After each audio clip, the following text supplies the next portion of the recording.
Hi, my name is Alyssa Ford, and I'm going to be talking about the Conowingo Dam and the effects it has on the Susquehanna River and the Chesapeake Bay.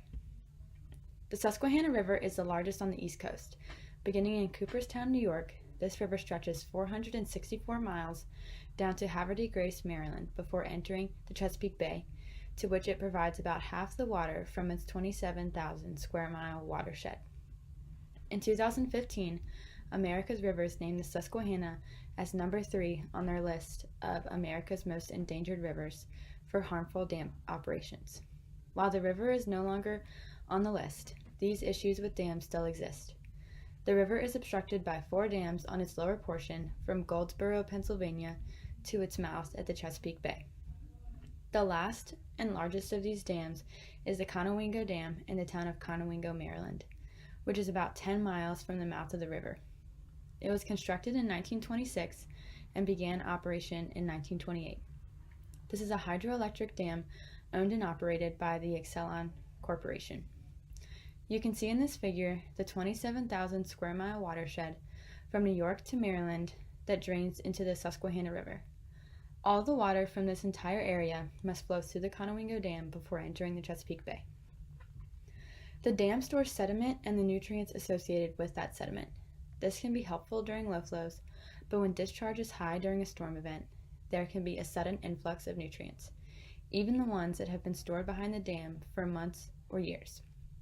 According to Doug Myers, who is a senior scientist at the Chesapeake Bay Foundation, a major tropical storm at the right time could set back restoration efforts years due to all the sediment and pollutants piled behind the dam that could all enter the bay at once.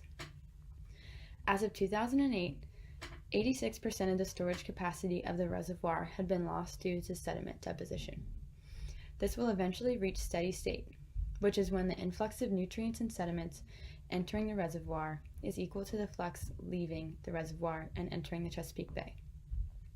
The United States Geological Survey conducted a study in September of 2011 during Tropical Storm Lee with the idea that the dam may no longer be effective at removing pollutants from the flow into the Chesapeake Bay.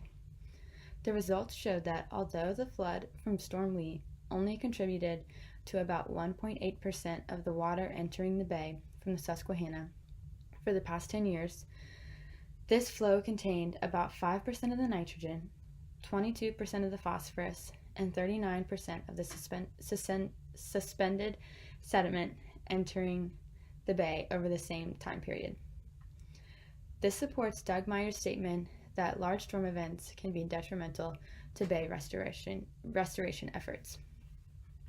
This is a photo of the Conowingo Dam during Tropical Storm Lee. The flow visibly contained large amounts of sediment with attached nutrients. All of these pollutants were delivered to the bay. Although the sediment flowing into the bay has the potential to cause problems for submerged aquatic vegetation during the growing season, the biggest issue is the excess nutrients attached to these sediment particles that cause algae growth when they enter the bay. When these algae die and decompose, they take up large amounts of oxygen, which causes the area to become hypoxic. These areas have earned the name dead zones because they suffocate the aquatic life in that area due to the lack of necessary oxygen.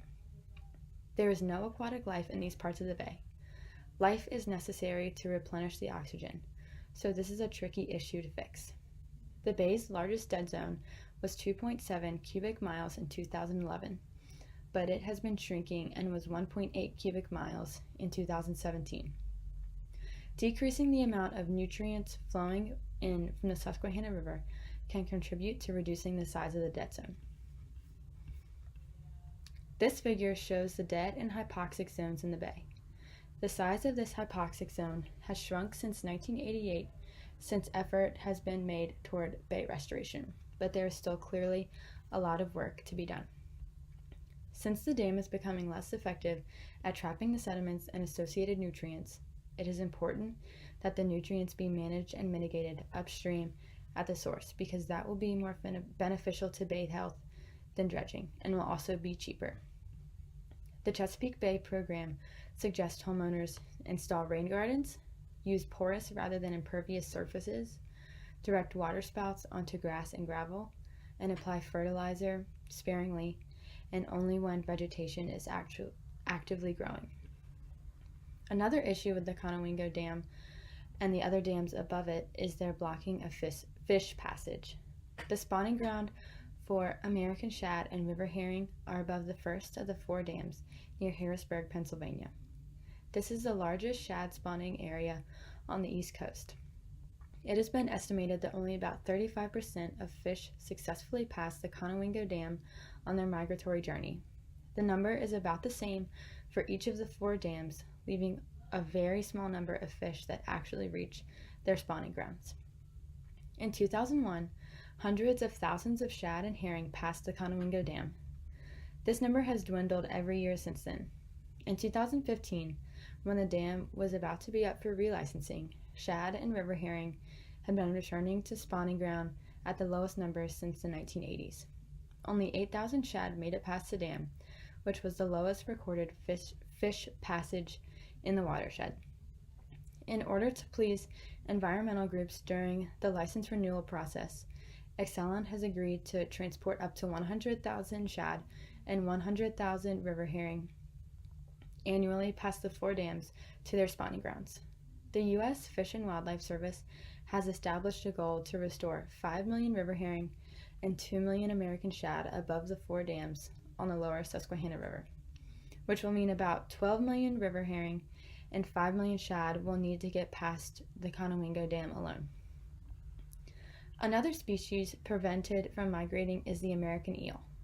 These eels hatch in saltwater, travel upstream in freshwater for maturing, and travel back to the saltwater environment for spawning.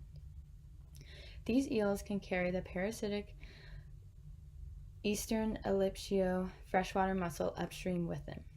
Each of these adult mussels can filter up to 15 gallons of water per day, so an increase in their population could greatly improve the water quality and ecosystem function in the Susquehanna River and the bay. All of these species make large contributions to the ecosystem as a whole. They are each part of the food web and the trophic cascade in this area, so it is important to preserve their populations so they can continue serving their functions in the ecosystem. If the Susquehanna River cannot be rehabilitated to support these native populations, other species that are invasive or less desirable may become more prevalent in the area, which could decrease ecosystem function. The Conowingo Dam currently has a fish lift that lifts fish from the river below the dam into the reservoir above. However, more abundant species also have the ability to enter the elevator and take up space, preventing the shad and herring from entering the lift.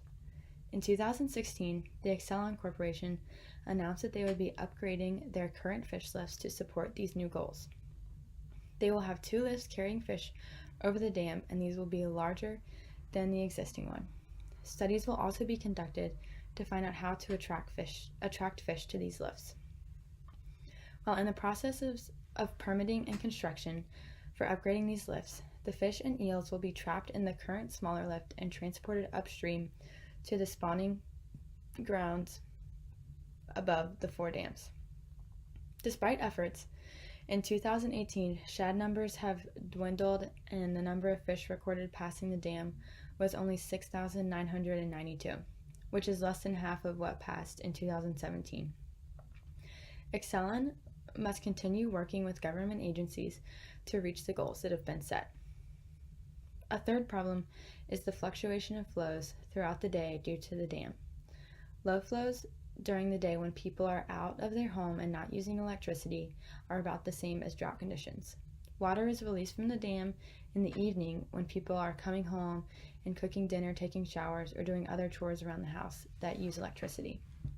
These flows simulate flood conditions. These daily dramatic fluctuations in flow influence habitat and species below the dam. Some studies have shown that these fluctuations leave the downstream reach of the river with less than 5% habitat availability. If the issue goes unaddressed, then fish lifts and trucking will do little to restore populations of fish. We have learned that all possible causes must be researched and considered before making any decision about coming up with a solution. It is also worth noting that shad and herring have trouble finding the fish elevator during higher flows. Since the higher flows are needed to increase habitat availability, new ideas will be required to come up with a solution to increase the flows through the dam while still encouraging the fish to enter the lifts. While the Conowingo Dam is very important to providing clean energy to the state of Maryland, the ecosystem of the river must be considered when making decisions about the dam. There are many consequences to only considering human needs when making decisions about rivers and streams. These can include loss of ecosystem services that may not be provided in any other way and loss of species biodiversity. Due to the interconnectedness of all ecosystems, this could eventually have an effect on humans. Individually and as a group, people need to work together to reduce their impact on the environment so that we will not suffer any consequences from our damaging actions later. Thank you.